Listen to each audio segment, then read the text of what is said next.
विवेचना में आज कहानी राणा सांगा की। राणा सांगा ने बाबर को धोखा दिया था या फिर सहयोग किया?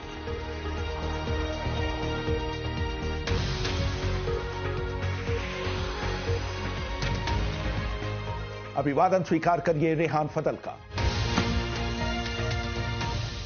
15वीं सदी में उत्तर भारत में मेवाड़ एक शक्तिशाली साम्राज्य के रूप में उभर कर सामने आया था। मेवाड़ की नींव रखी थी बप्पा रावल ने, जो गुजरात से आकर राजस्थान के दक्षिण पश्चिमी इलाके में बस गए थे। अपने भाइयों से सत्ता संघर्ष के बाद सन 1508 में राणा सांगा मेवाड़ की गद्दी पर बैठे थे। उस समय उनकी आयु थी 27 वर्ष। राणा सांगा ने मेवाड़ की गद्दी पर बैठते ही अपना विजय अभियान शुरू कर दिया था। सबसे पहले आबू और बूंदी ने संधि का मार्ग अपनाया।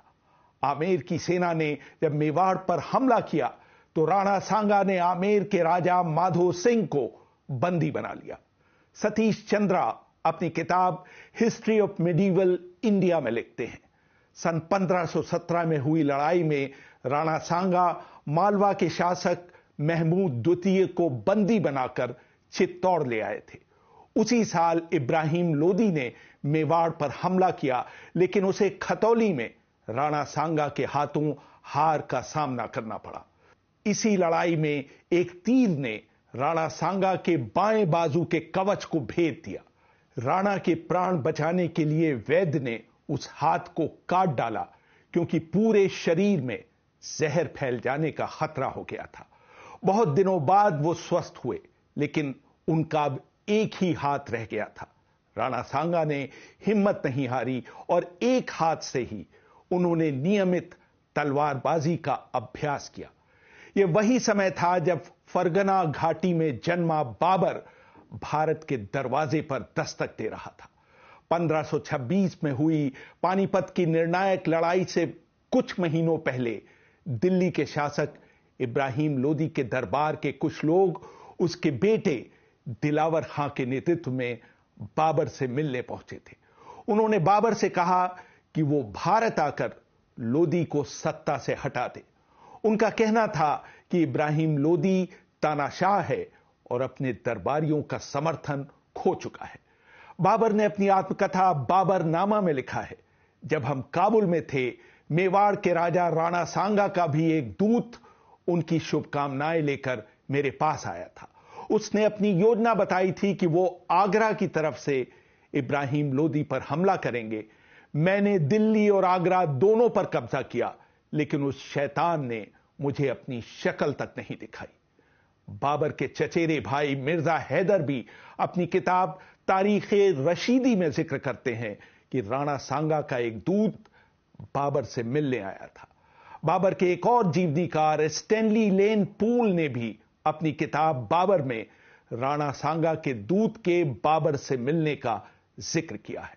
एक और इतिहासकार रघुबीर सिंह अपनी किताब पूर्व आधुनिक राजस्थान में लिखते हैं, राजपूतों की राजनीतिक दूरदर्शिता की कमी ने राणा सांगा को बाबर को काबुल से आमंत्रित करने के लिए प्रेरित किया था, ताकि कमजोर इब्राहिम लोदी को लड़ाई में हराया जा सके। इसी तरह राणा सांगा की मृत्यु के बाद उनकी एक रानी कर्मवती को अपने बड़े बेटे विक्रमजीत को मेवाड़ की गद्दी पर बैठाने में मदद करने के लिए अपने दुश्मन बाबर से मदद लेने में कोई हिचक नहीं हुई थी। जीएन शर्मा अपनी किताब Mewar and the Mughal emperors में सवाल उठाते हैं, उस समय बाबर की एक योद्धा के रूप में ऐसी कोई ख्याति नहीं थी। इसके अलावा राजपूतों के दूसरे राजाओं के पास दूत भेजने की पहले कोई परंपरा नहीं थी। बहरहाल जब 1526 में बाबर पानीपत की लड़ाई में इब्राहिम लोदी के खिलाफ खड़ा हुआ तो राणा सांगा का वहां नामो निशान नहीं था। इस बात की तस्दीक खुद बाबर ने बाबरनामा में की है। बाबरनामा में बाबर ने लिखा है, पानीपत की लड़ाई में हमारी सेना मात्र 30,000 थी, जबकि इब्राहिम लोदी के सैनिकों की संख्या 1 लाख थी। सतीश चंद्रा लिखते हैं, बाबर के चतुर चालाक नेतृत्व ने अपने से 3 गुना बड़ी सेना को हरा दिया। तोपखाने के इस्तेमाल से इब्राहिम लोदी के हाथी भड़क गए थे। वो अपनी ही सेना को रौंदते हुए भागने लगे थे। बाबर की अनुशासित और व्यूह रचना में कुशल सेना ने इब्राहिम लोदी को परास्त कर दिया और दिल्ली पर बाबर का अधिकार हो गया। 1519 में गगरौन की लड़ाई में मालवा के महमूद खिलजी द्वितीय को हराने के बाद से राणा सांगा का प्रभाव आगरा के पास बहने वाली नदी पलियाखार तक पहुंच गया था। गंगा की घाटी में बाबर का साम्राज्य अब सांगा के लिए खतरा बन गया था। सतीश चंद्रा लिखते हैं, बाबर ने राणा सांगा पर समझौते के उल्लंघन का आरोप लगाया। उसका कहना था कि राणा सांगा ने उसे भारत आमंत्रित कर इब्राहिम लोदी के खिलाफ लड़ाई में उसका साथ देने का वादा किया था, लेकिन बाबर की लड़ाई के दौरान वो उसकी मदद के लिए सामने नहीं आया था। हमें नहीं पता कि सांगा ने बाबर से क्या वादा किया था। शायद उन्होंने ये सोचा होगा कि तैमूर की तरह बाबर भी लूट मारकर वापस चला जाएगा, लेकिन बाबर के भारत में बने रहने के फैसले ने हालात पूरी तरह से बदल दिए। बाबर का मानना था कि उसके भारत विजय अभियान की सबसे बड़ी बाधा मेवाड़ का राणा ही बनेगा। हरबंस मुखिया अपनी किताब द मुगल्स ऑफ इंडिया में लिखते हैं, वो राणा सांगा की कूटनीति से भी परिचित हो गया था। जब लाहौर विजय के बाद उसे दिल्ली आक्रमण के समय सहायता का आश्वासन तो दिया था, लेकिन सहायता नहीं दी। बाबर जान गया कि राणा सांगा अफगान शक्ति को कमजोर कर दिल्ली पर हुकूमत करने का इच्छुक था, लेकिन दिल्ली पर हुकूमत करने की इच्छा तो खुद बाबर रखता था। पानीपत में 1526 में बाबर की जीत के बाद से ही राणा सांगा के साथ उसकी लड़ाई की भूमिका बनने लगी थी। इसी दौर में कई अफगान, जिसमें इब्राहिम लोदी का छोटा भाई महमूद लोदी भी शामिल था, इस उम्मीद में राणा सांगा के साथ हो लिए कि अगर बाबर के खिलाफ राणा सांगा की जीत होती है तो शायद दिल्ली की गद्दी महमूद लोदी को वापस मिल जाए। मेवात के राजा इलासन खां ने भी राणा सांगा का साथ देने का फैसला किया। करीब करीब हर राजपूत राजा ने राणा सांगा के समर्थन में अपनी सेना भेजी। विलियम रशब्रूक अपनी किताब Babur an empire builder of the 16th century में लिखते हैं, राणा सांगा की शोहरत और हाल ही में बयाना में मिली जीत ने बाबर के सैनिकों की हिम्मत तोड़ दी थी। अपने सैनिकों का उत्साह बढ़ाने के लिए बाबर ने ऐलान किया कि राणा सांगा के खिलाफ लड़ाई जिहाद होगी। लड़ाई से पहले उसने शराब के सभी बर्तन तोड़कर यह जताने की कोशिश की कि वो कितना कट्टर मुसलमान है। उसने अपने पूरे राज्य में शराब की खरीद फरोख्त पर प्रतिबंध लगा दिया। अपने सैनिकों का मनोबल बढ़ाने के लिए बाबर ने एक जोशीला भाषण दिया। राणा सांगा के साथ 1527 की ऐतिहासिक लड़ाई के लिए बाबर ने आगरा से 40 किलोमीटर दूर खानवा को चुना। खानवा की लड़ाई में दोनों पक्ष अपनी पूरी ताकत से लड़े।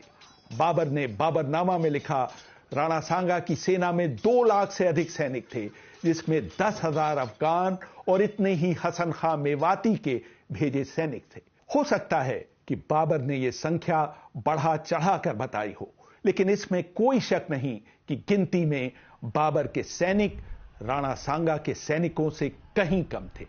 जीएन शर्मा लिखते हैं, बाबर की सेना में आगे आगे सामान से लदी गाड़ियों की पंक्ति थी। ये गाड़ियां लोहे की जंजीरों से आपस में बंधी हुई थी और उसकी सेना के लिए एक तरह से सुरक्षा कवच का काम कर रही थी।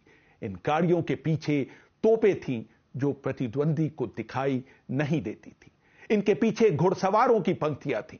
पंक्तियों के बीच में रिक्त स्थान थे जहां से लड़ाके आगे पीछे जा सकते थे। इसके बाद हथियारों से लैस पैदल सिपाही थे। सेना के दाएं बाएं ऐसी बाधाएं खड़ी की गई थी कि उस तरफ से हमले का कोई डर न रहे। एक तरफ खाई खोदी गई थी तो दूसरी तरफ बड़े बड़े पेड़ काट कर डाले गए थे। शर्मा लिखते हैं, दूसरी तरफ राणा सांगा की सेना को 5 भागों में बांटा गया था। सबसे आगे हाथियों की कतार थी। हाथी का हौदा एक तरह से सुरक्षा कवच था। हाथियों की सूंड पर भी लोहे के कवच पहनाए गए थे।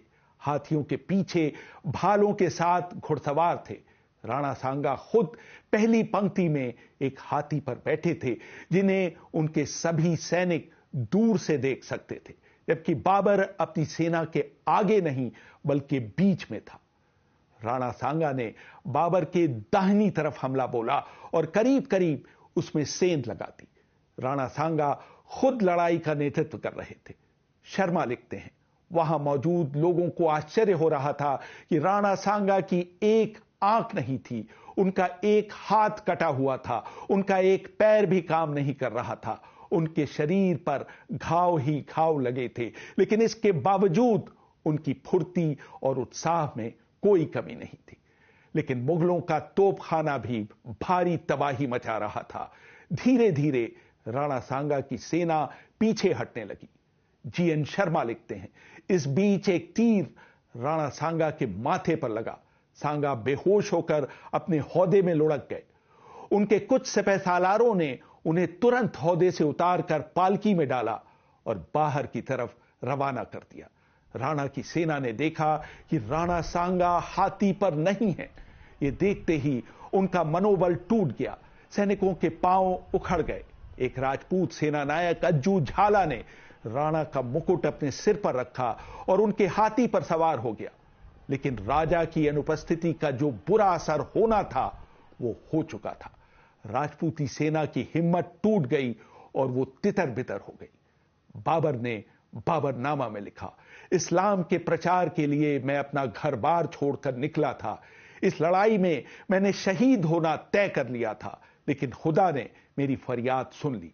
दोनों सेनाएं थक चुकी थीं, लेकिन तभी राणा सांगा का दुर्भाग्य और मेरा सौभाग्य उछला। सांगा बेहोश होकर गिर गया। उसकी सेना का मनोबल टूट गया। मेरी जीत हुई। राणा सांगा की हार का कारण था उनकी सेना में अनुशासन और परस्पर तालमेल का अभाव। विलियम रशब्रूक लिखते हैं, राणा सांगा की सेना में संख्या बल अधिक था, इसलिए सारी सेना को एक साथ संदेश देने में देर लगती थी। मुगल सेना का संगठन और अनुशासन राणा सांगा की सेना की तुलना में बेहतर था। राणा सांगा ने 1527 में खानवा का युद्ध समाप्त होने के बाद प्रण किया था कि वो बाबर को पराजित कर ही चित्तौड़ में प्रवेश करेंगे, लेकिन वो अधिक दिन नहीं जी सके। 21.5 वर्ष के अपने शासनकाल में मेवाड़ को साम्राज्य विस्तार के शिखर पर ले जाने वाले राणा सांगा का 47 वर्ष की आयु में ही देहावसान हो गया। सतीश चंद्रा ने लिखा, कहा जाता है कि बाबर के खिलाफ युद्ध जारी रखने की उनकी जिद उनके दरबारियों को पसंद नहीं आई और उन्होंने उन्हें विष दे दिया। राजस्थान से निकले इस बहादुर व्यक्ति के निधन के साथ आगरा तक फैलने वाले संयुक्त राजस्थान के सपने को बहुत बड़ा धक्का लगा। खानवा की लड़ाई ने दिल्ली आगरा क्षेत्र में बाबर की स्थिति को और मजबूत कर दिया। इसके बाद उसने ग्वालियर और धौलपुर के किले भी जीते और अलवर के बहुत बड़े हिस्से को भी अपने राज्य में मिलाया। पानीपत की जीत से भारत में मुगल शासन की नींव पड़ी, लेकिन इस नींव को मजबूती प्रदान की खानवा में राणा सांगा के खिलाफ बाबर की जीत। रेहान फजल, BBC, दिल्ली।